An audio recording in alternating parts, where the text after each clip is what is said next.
যে আমাদের অনেক আমল ইবাদত বন্দেগী করি, যার একটাও আল্লাহর কাছে কবুল হয় না। আজ আমরা এরকম 13 শ্রেণীর হতভাগা মানুষের কথা জানব, যে মানুষগুলোর কোনো কোনো বদামলের কারণে, কোনো কোনো ত্রুটির কারণে তার কোনো আমলই কবুল হয় না। আবার অনেকের সুনির্দিষ্ট কোনো ত্রুটির কারণে ওই ত্রুটি সংশ্লিষ্ট আমলটা ওইটা আল্লাহর কাছে কবুল হয় না। কারা সেই হতভাগা যাদের সে আমল ইবাদত কষ্ট করে করা নেকামল সেটা আল্লাহ তাআলার কাছে গ্রহণযোগ্য হয় না? এর মধ্যে সর্বপ্রথম যে শ্রেণীর মানুষের কথা আমরা বলবো তারা হলো কুফুর এবং শিরকে যারা লিপ্ত। কিসে লিপ্ত? কুফুর এবং শিরকে লিপ্ত। আপনি নিজেকে মুসলমান দাবি করছেন, নামে মুসলমান, অথচ আপনার মধ্যে শিরক আছে, কুফুর আছে।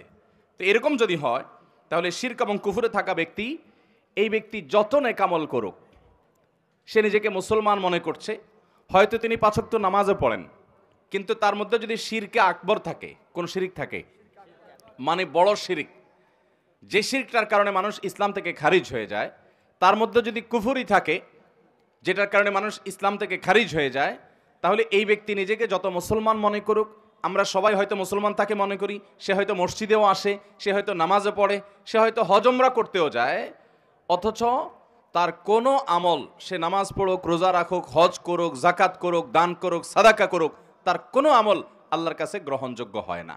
নাম্বার 2, যারা তাকদীরকে অস্বীকার করে। অনেক মানুষ আছে আমাদের সমাজে, দেখবেন আপনি যখন তাকদীরের কথা বলবেন, আপনি যখন ভাগ্যের কথা বলবেন, আপনি যখন আল্লাহর কাজা এবং ফয়সালার কথা বলবেন, যে আল্লাহর হুকুম, আল্লাহর ফয়সালা হয়েছে তাই এমনটি হয়েছে, বা আল্লাহর যা ফয়সালা হবে তাই হবে, এরকম কথা যখন বলেন, অনেক মানুষ আছে দেখবেন এমন মন্তব্য করেন যেন তিনি এই তাকদীর এর কাজা ফয়সালা এগুলোকে মানে না। আরে রাখ তোর তাকদীর, আমারটা আমি দেখব, আমার ভাগ্য আমাকে নির্ধারণ করতে হবে। নিজের ভাগ্য নিজে নির্ধারণ করার ক্ষমতা পৃথিবীতে কারোর আছে? যদি থাকতো তাহলে পৃথিবীতে কোনো মানুষের কোনো বিপদ হতো। অথবা তাকদীরকে যদি কেউ অস্বীকার করে, তো সে ব্যক্তি সম্পর্কে নবী করিম সাল্লাল্লাহু আলাইহি সাল্লাম বলেছেন যে তার কোনো প্রকার আমল, সে নফল আমল করুক, ফরজ আমল করুক, শারীরিক আমল করুক, আর আর্থিক ইবাদত করুক, এর কোনোটা কবুল হবে না যদি সে তাকদীরকে কি করে? অস্বীকার করে। অতএব আমরা আল্লাহর তাকদীর এবং ফয়সালাকে বিশ্বাস করি কি করি না? আল্লাহর তাকদীর এবং আল্লাহর ইলম, আল্লাহর ফয়সালার বাহিরে পৃথিবীতে একটি পাতাও নড়তে পারে না এবং নড়বেও না। এরপরে 3 নম্বর, যার আমল ইবাদত কবুল হবে না, সে হলো আকুল ওয়ালিদাইন, মা বাবার নাফরমান। এ সম্পর্কে নবী করিম সাল্লাল্লাহু আলাইহি সাল্লামের একটি হাদিস বর্ণিত হয়েছে, যে নবী করিম সাল্লাল্লাহু আলাইহি সাল্লাম কয়েক ব্যক্তি সম্পর্কে বলেছেন যে এই কয়েক শ্রেণীর মানুষ, এদের সালাত কবুল হবে না, এদের নামাজ কবুল হবে না, এদের ইবাদত বন্দেগী কবুল হবে না। এর মধ্যে এক ব্যক্তি হলো মা বাবার নাফরমান। আমাদের সমাজে আজকাল অনেক নামাজি ছেলেও পাওয়া যায়, কিন্তু বাবা মাকে সালাম দেয় না। আছে না নাই? বাবা মাকে সালাম দিতে যদি লজ্জা হয়, তাহলে এই লজ্জা কুফুরির অঙ্গ। এই লজ্জা কিসের অঙ্গ ভাই? সব লজ্জা কিন্তু ইমানের অঙ্গ না। যেই লজ্জা আপনাকে হারাম থেকে বাঁচায়, ওইটা হলো ইমানের অঙ্গ। আর যেই লজ্জার কারণে আপনি ভালো কাজ করতে পারেন না, নেকামল করতে পারেন না, জড়তা তৈরি হয়, বুঝবেন এটা শয়তান তৈরি করছে, এটা ইমানের অঙ্গ না, এটা কুফুরির অঙ্গ। ওই লজ্জাকে জয় করতে হবে, সে লজ্জাকে কি করতে হবে? অতএব বাবা মাকে সালাম দেবো তো ইনশাআল্লাহ, ভাই বোনকে সালাম দেবো তো ইনশাআল্লাহ। অনেক ভাই আছেন আমাদের, তিনি খুব ইনোসেন্ট মানুষ, খুব ভদ্র মানুষ, খুবই সভ্য মানুষ, আখলাকি মানুষ, সবার কাছে ভালো, কিন্তু মা বাবার কাছে আসলে সবচেয়ে বেয়াদব। আছে না নাই? ভাইরা আমার, আমাদের তরুণ প্রজন্মের এরকম দুরবস্থা চলছে আজকাল, যে তরুণদেরকে যদি জিজ্ঞাসা করা হয়, আল্লাহর জমিনে চোখ বন্ধ করে কিছু হোক বা না হোক, চুন থেকে নুন খসলেই যাকে ঝাড়ি দেওয়া যায় তার নাম কি? মা। সন্দেহ আছে কোনো? আমাদের যুবকদের কাছে এটা এখন ডালভাত হয়ে গেছে না, যে অন্য কোথাও ঝাড়ি না চললেও যাকে ঝাড়ি দেয় তিনি কে? মা। আহা, যে লোকটাকে সবচেয়ে বেশি শ্রদ্ধা করার কথা, যে লোকটা তার কোনো প্রকার কষ্ট হতে পারে এমন কোনো শব্দ পর্যন্ত উচ্চারণ করা নিষিদ্ধ, সেই লোকটার সামনে সবচেয়ে বেশি দুর্ব্যবহার। মা বাবার যারা নাফরমানি করে, মা বাবা বলে ডানে যাও, সে যায় বামে। মা বাবা যদি কোনো নির্দেশ করেন এবং সেই নির্দেশ যদি আল্লাহর কোনো নির্দেশের খেলাফ না হয় সরাসরি, তাহলে সেই নির্দেশ মানা সন্তানের জন্য ওয়াজিব। সেটা সন্তানের জন্য মানা কি? আবশ্যক। সেটা না মানলে আপনি গুনাহগার হবেন। অনেক ভাই আছেন অন্য সব দিক থেকে ভালো, কিন্তু মা বাবার কথা মানেন না, মা বাবার নাফরমানি করেন, মা বাবার বেয়াদবি করেন। আব্দুল্লাহ ইবনে আব্বাস রাদিয়াল্লাহু তাআলা বলেছেন, তুমি তোমার বাবার সামনে জামা ঝাড়া দিয়েছো, এরকম করে জামা ঝাড়া দিয়েছো, ঝাড়া দিয়ে শুধু ধুলা পরিষ্কার করছো, তুমি বেয়াদবের খাতায় নাম লেখাইছো। কারণ তোমার এটা বাবা মার নাফরমানি, হুকুকুল ওয়ালিদাইনের অন্তর্ভুক্ত। ভাইরা আমার, আমাদের শরীরের চামড়া দিয়ে যদি আমরা বাবা মাকে জুতো বানাই দেই, আল্লাহর কসম তারপরেও তাদের ঋণ শোধ হবে না। তাদের ঋণ আপনি শোধ করতে পারবেন না। আপনার বাপ অনেক খারাপ, আপনার মা অনেক খারাপ, আপনার কিছু করে না, তারা আপনার আরেক ভাইয়ের দিকে খেয়াল রাখে, আপনার দিকে খেয়াল রাখেন, আপনার শত বিচার থাকতে পারে, শত অভিযোগ থাকতে পারে, শুধু আপনার দুনিয়া আসার কারণ এবং মাধ্যম যে তারা হয়েছেন, এই ঋণটা সারা জীবন আপনি আদায় করে শেষ করতে পারবেন না। আল্লাহ তাআলা আমাদেরকে মা বাবার আনুগত্যকারী, মা বাবার হুকুম মাননেওয়ালা সন্তান হওয়ার তৌফিক দান করুন। মা বাবার অনুগত সন্তান হব তো ইনশাআল্লাহ। বাবা মার সামনে মাথা থাকবে নিচু, ভাইরা মাথা উঁচু হবে না। যদি কখনো জোরে কথা হয়ে যায়, দেরি করবেন না, সাথে সাথে পা জড়িয়ে যেভাবে হোক চোখের পানি ফেলে মাপ চেয়ে নেবেন। আপনার সন্তানদের সামনে, আপনার স্ত্রীর সামনে যদি জোরে কথা বলেন, তো আপনার স্ত্রী সন্তানের সামনে আবার মাপ চাবেন, ঠিক আছে তো ইনশাআল্লাহ? তাদের সামনেই আবার মাপ চাবেন। ভাইরা আমার, মানুষ হিসেবে আমাদের অনেকেরই হয়, আমার আব্বা আম্মার সাথে যদি কখনো আমার জোরে কথা বলা হয়ে গেছে, এরকম মনে হয় যদি আমি কারোর সামনে করেছি, তাদের সামনেই আবার তৎক্ষণাৎ যখন একটু হুঁশ ফিরে আসছে, কি করলাম আমি, সাথে সাথে চোখের পানি ফেলে মাপ চাওয়ার এই অভ্যাস সারা জীবন আমি ধরে রাখছি। 4 নম্বর, দান করে যে খোঁটা দেয় তার ওই দানটা কবুল হয় না। অন্যান্য আমল কবুল হয়, কিন্তু দানের আমলটা কবুল হয় না। যে দান করে কি করে, খোঁটা দেয়। আমরা যত মানুষ দান করি, বেশিরভাগ মানুষই দেখবেন বা একটা বড় অংশ দেখবেন আমাদের সমাজে, যারা দান করছে বিশেষ করে মানুষের উপকার করলে, এটা আমরা বিভিন্নভাবে ইনিয়ে বিনিয়ে ইশারা ইঙ্গিতে ঘুরিয়ে ফিরিয়ে বলার চেষ্টা করি। এই রোগটা আমাদের মধ্যে আছে না নাই? আল্লাহ তাআলা কোরআনে কারিমে বলেছেন, নেককার মানুষদের পরিচয় কি?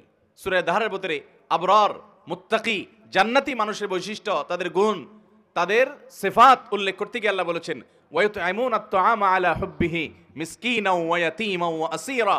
যে নেককার মানুষ হলেন তারা যারা আল্লাহর মহব্বতে মানুষকে খাদ্য দেয়, মিসকিনকে দেয়, বন্দীকে দেয়, এই মানুষগুলোকে দেয়, এবং বলে তারা লা নুরিদু মিনকুম জাযাআও ওয়ালা শুকুরা ইন্নামা নুতঈমুকুম লিওয়াজহিল্লাহ।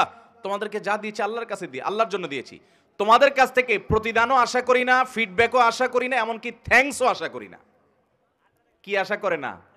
থ্যাঙ্কসও আশা করে না, মানে স্বীকৃতিরও আশা করে না। আমরা অনেককে উপকার করার পর দেখা যায় সে এটা স্বীকারও করে না। সে যে স্বীকার করে না, এটা তার দোষ। মাল্লাম ইয়াশকুরিন নাস লাম ইয়াশকুরিল্লাহ। সে স্বীকার না করার কারণে সে গুনাহগার হবে, কিন্তু আপনি স্বীকারের আশা করবেন না। তার স্বীকার দিয়ে আমি কি করব? আমার তো সওয়াব পাওয়া দরকার কার কাছে? আল্লাহর কাছে। যদি সওয়াব পাওয়ার দরকার হয়, আমি কারোর কাছ থেকে কোনো আশা করব? সে আমাকে চিনেও না এমন একটা ভাব ধরে, কোনো অসুবিধা নেই। তার চেনাচেনিতে কি আসবে যাবে? আমার রব যদি জানেন আমি দিয়েছি এবং তিনি যদি এটা সংরক্ষণ করেন, যথেষ্ট। আর কিছু দরকার আছে? এটা হলো দান। এই দানের সওয়াব পাওয়া যাবে।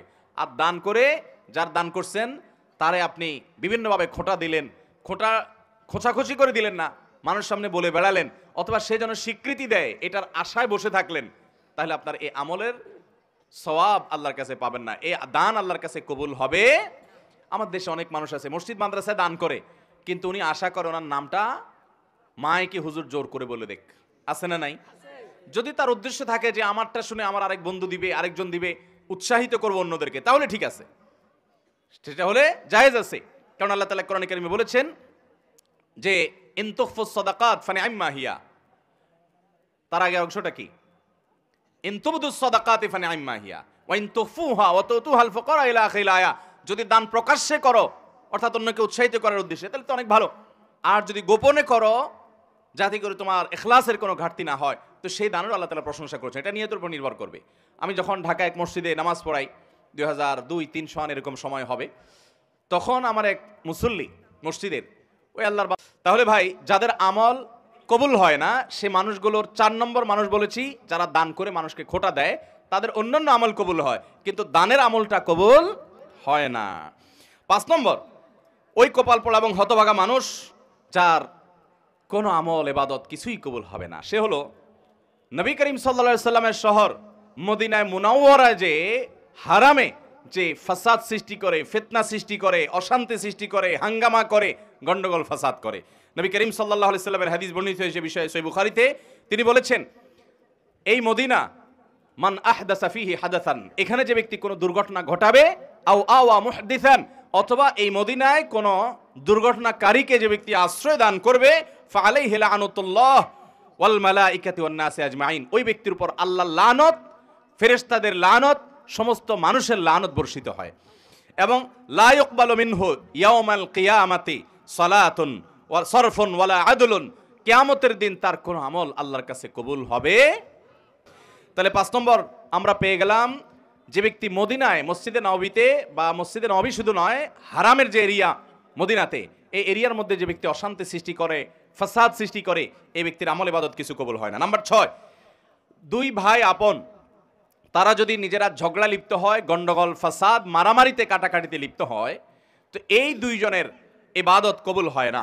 নবী করিম সাল্লাল্লাহু আলাইহি ওয়াসাল্লাম বলেছেন, সালাসাতুন লা তুরফাউ সালাতুহুম ফাওকা রুউসিহিম, 3 ব্যক্তি আছে যাদের নামাজ তাদের মাথার উপরে ওঠে না, অর্থাৎ আল্লাহর কাছে পৌঁছে না, কবুল হয় না। কারা?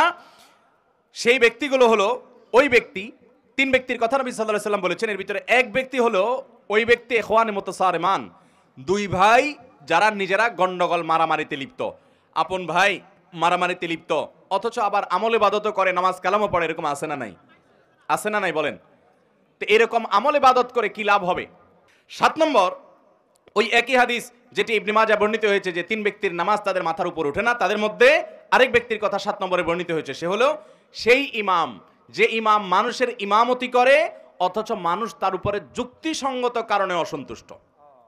এরকম অনেক ইমাম আছে না নাই? এখানে বড় ইমামতের ইমামও হতে পারে, ছোট ইমামতের ইমামও হতে পারে। বড় ইমামতের ইমাম মানে রাষ্ট্র শাসন করে, কোন অঞ্চলের শাসন করে, যে কোনো পর্যায়ের শাসক। আর ছোট ইমামতের ইমাম মানে হলো ওয়াক্তিয়া নামাজের ইমামতের ইমাম।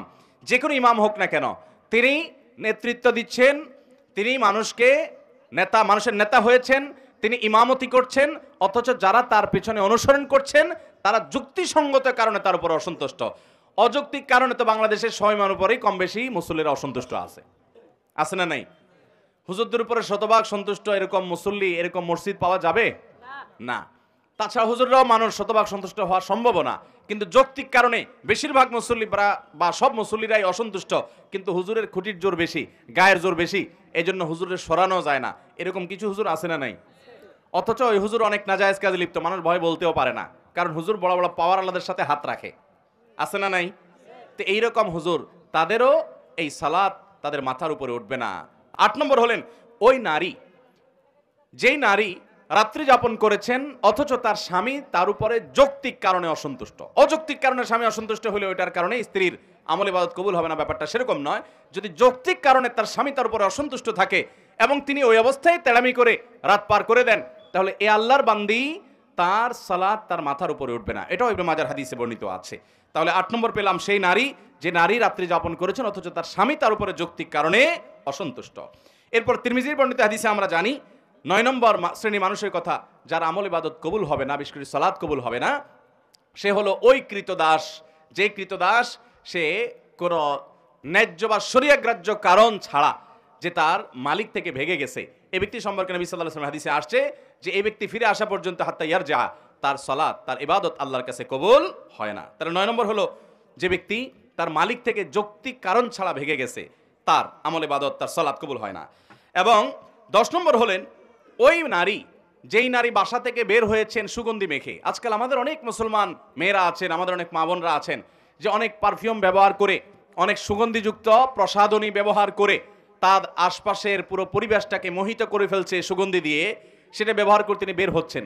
এই সুগন্ধি যতজনের নাকে যাচ্ছে তারা ফিতনায় পতিত হচ্ছে, তারা কল্পনার জেনায় লিপ্ত হচ্ছে, তারা গুনাহগার হচ্ছে, সমাজ অস্থিতিশীল হচ্ছে, ফাসাদের দিকে যাচ্ছে।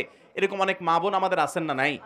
এই সমস্ত মা বোনদের অনেকে আছেন নামাজও পড়তে যান, এভাবে সুগন্ধি ব্যবহার করে তিনি বাজারে গেলে অন্যান্য কাজ করলে তার পরিণাম কি হবে সেটা তো পরের কথা।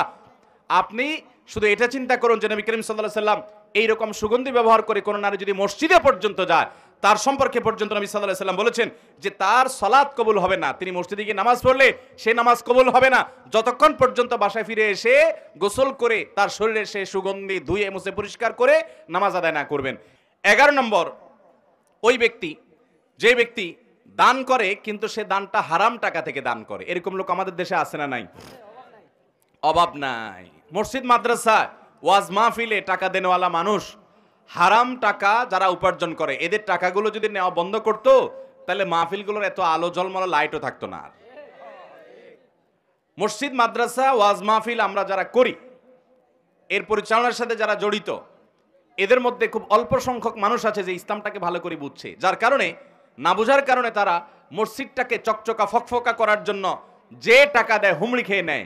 অথচ আপনারা যারা মক্কায় গেছেন তারা জানেন, আর ইউটিউবের মাধ্যমে বিভিন্ন ভিডিওর মাধ্যমে আপনারা যারা দেখেছেন তারাও জানেন যে মক্কা মসজিদে হারামের পাশে বুক পরিমাণ একটা ওয়াল দিয়ে রাউন্ড দেওয়া আছে। খেয়াল করছেন কখনো? এটাকে বলা হয় হাতিমে কাবা। এটা কাবার এরিয়া। ইব্রাহিম আলাইহিস সালাম যে কাবা পুনর্নির্মাণ করেছিলেন, এই জায়গাটা কাবার ভিতরে ছিল। এই যে কালো গিলাপে মোড়ানো আল্লাহর ঘর মসজিদ, এটার মধ্যে ওইটাও ছিল। কিন্তু নবী করিম সাল্লাল্লাহু আলাইহি সাল্লামের দাদা আব্দুল মুত্তালিব, নবী সাল্লাল্লাহু আলাইহি সাল্লাম যখন ছোট ছিলেন তখন উনি এই কাবা যখন ভেঙে পড়ে পুরান হয়ে গেছে, তখন এটার ভবনকে সংস্কার করে পুনর্নির্মাণ করার উদ্যোগ নিলেন উনি, একা না, কুরাইশের সব নেতারা মিলে। এটা যখন উদ্যোগ নেওয়া হলো, তারা ঘোষণা দিলেন, দেখেন তারা মুশরিক ছিলেন কিন্তু তাদের চিন্তা চেতনা কত শুদ্ধ ছিল এই ক্ষেত্রে, যে তারাও এটা বুঝতেন যে আল্লাহর ঘরে হারাম টাকা ঢোকানো উচিত না। এই জন্য তারা ঘোষণা দিলেন, আমরা এই বাইতুল্লাহ পুনর্নির্মাণ করব, এটার জন্য ফান্ড কালেকশন করছি, যারা যা পারেন টাকা দেন, কিন্তু যে হারাম টাকা উপার্জন করেন তার টাকা আমরা নেব না। সমাজে কে হালাল টাকা উপার্জন করে, কে হারাম টাকা উপার্জন করে, সমাজের লোকজন কম বেশি জানে কি জানে না? হালাল টাকা সব যুগে বেশি থাকে না হারাম বেশি থাকে? তো হারাম বেশি থাকে, সেজন্য হারাম টাকা নেই নাই, আর যেহেতু নেই নাই অতএব টাকার অভাব দেখা দিছে। তখন এই বাইতুল্লাহ নির্মাণের সময় নবী করিম সাল্লাল্লাহু আলাইহি সাল্লামের শৈশবে তার দাদা আব্দুল মুত্তালিব সহ অন্যদের নেতৃত্বে যখন এটা হয়েছে, তখন এই কাবা টাকার অভাবে এই হাতিম, যেটাকে এখন দেখেন ওয়াল বুক পরিমাণ ওয়াল ঘেরাও দেওয়া আছে, এই অংশটাকে কাবার ভিতরে বিল্ডিং করার টাকা ছিল না। সেই অভাবে এটাকে বারান্দার মতো বাইর করে রাখছে। আজও পর্যন্ত সেটা সেভাবে আছে। এখন টাকার অভাব নাই, কিন্তু ওইটাতে আর কেউ হাত দেয় নাই। সেটা যেন আমাদের শিক্ষা দেয় যে আমরা আল্লাহর ঘরে ধর্মীয় কাজে, ভালো কাজে হারামখোরদের হারাম টাকা না নেই। চেষ্টা করবো তো ইনশাআল্লাহ। এটা হলো 11 নম্বর। 12 নম্বর হলো ওই মুসল্লি, ওই নামাজি, যে নামাজি ব্যক্তি নামাজ পড়ে পবিত্রতা ঠিক ঠিকানা নাই, পবিত্রতা ঠিক মতো করে না, সুন্দরভাবে করে না। বিশেষ করে শীতের সময় আসলে দেখবেন আমাদের অনেক ভাই আছেন নামাজের জন্য অজু করেন, কিন্তু অজু এত তাড়াহুড়ো করে করেন যে কোনোর এখানে শুকনা থাকে, গোড়ালির ওখানে শুকনা থাকে, আঙ্গুলের চিপায় শুকনা থাকে, কানের লতির এখানে শুকনা থাকে। আসেনি নাই? নবী করিম সাল্লাল্লাহু আলাইহি সাল্লাম বলেছেন, ওয়াইলুল লিল আকাবি মিনান নার, তোমাদের পায়ের গিরা গোড়ালি এগুলোকে জাহান্নামের আগুন থেকে বাঁচাও। তার মানে কি? ভালো করে ডলে ডলে ধুয়ে তারপরে অজুকে পূর্ণাঙ্গ করো। অজুর যত নির্দেশ আছে ওলামায়ে কেরাম বলতে পারবেন, অজু সম্পর্কিত যত নির্দেশ নবী করিম সাল্লাল্লাহু আলাইহি সাল্লামের আছে, তার সবগুলোতে একটা শব্দ আছে, সেটা হলো ইসবাগুল ওযু, আসবিগুল ওযু। তার মানে আকমিলুল ওযু, অর্থাৎ অজুকে পরিপূর্ণভাবে করো, উত্তম রূপে করো, ভালোভাবে করো। অজু ভালোভাবে করার মানে এই না যে পানি এক বালতি খরচ করেন, পানি খরচ করবেন কম, কিন্তু কোনো জায়গায় শুকনা থাকতে পারবে না, ভালো করে ডলে দিতে হবে। 13 নম্বর এবং সর্বশেষ হলো, যেই নারী নামাজ পড়ে, প্রাপ্তবয়স্কা নারী, অথচ তার মাথায় ওড়না নাই, যেভাবে ওড়না দেওয়া দরকার, অর্থাৎ নামাজের জন্য যতটুকু সতর ঢাকা দরকার ততটুকু যদি ঢাকা না থাকে, তাহলে তারও কি হবে না? ওই নামাজ কবুল হবে না। তিরমিজি হাদিসে আসছে, নবী করিম সাল্লাল্লাহু আলাইহি সাল্লাম বলেছেন, লা তুকবালু সালাতু হাইদিন ইল্লা বিল খিমার। একজন প্রাপ্তবয়স্কা নারী তিনি খেমার অর্থাৎ ওড়না ছাড়া, অর্থাৎ সতর পরিপূর্ণভাবে ঢাকা ছাড়া নামাজ পড়লে নামাজ